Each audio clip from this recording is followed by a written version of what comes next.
Lung related ప్రాబ్లమ్స్కి అయితే బ్రహ్మాండంగా పనిచేస్తాయి.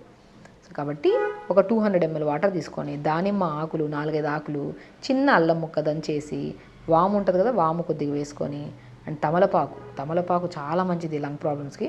ఒక తమలపాకును 2, 3 ముక్కలు చేసి నీళ్ళలో వేసుకొని ఒక 250 ml వాటర్లో వేసి 1 నిమిషం మరిగించి ఫిల్టర్ చేసుకొని పొద్దున్నే పరిగడుపున తాగండి. బ్రష్ అయ్యాక కొద్దిగా ప్లెయిన్ వాటర్ తాగి దాని తర్వాత ఈ వాటర్ తాగండి.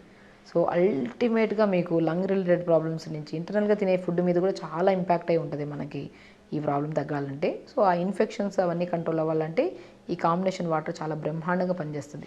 సో ఏం చెప్పాను, దానిమ్మాకులు, తమలపాకు, వాము, చిన్న అల్లం ముక్క, ఇవి నీళ్ళల్లో వేసి లైట్గా మరిగించి ఫిల్టర్ చేసుకొని పొద్దునే తాగి, దాంతోపాటు ఫుడ్ విషయానికి వస్తే మార్నింగ్ మంచిగా జావ తీసుకోవడము, లంచ్కి వచ్చాక సో కర్డ్ వేసుకొని తినేస్తూ ఉంటారు. ఈ ప్రాబ్లం ఉండే వాళ్ళు కర్డ్ ఎక్కువ పడదు వీళ్ళకి. కర్డ్ కాకుండా పల్చటి బటర్ మిల్క్ లాగా చేసుకొని తినడం మనం లంచ్లో తినడము. డిన్నర్కి వచ్చాక ఎర్లీ డిన్నర్స్, తొందరగా డిన్నర్ చేయడము.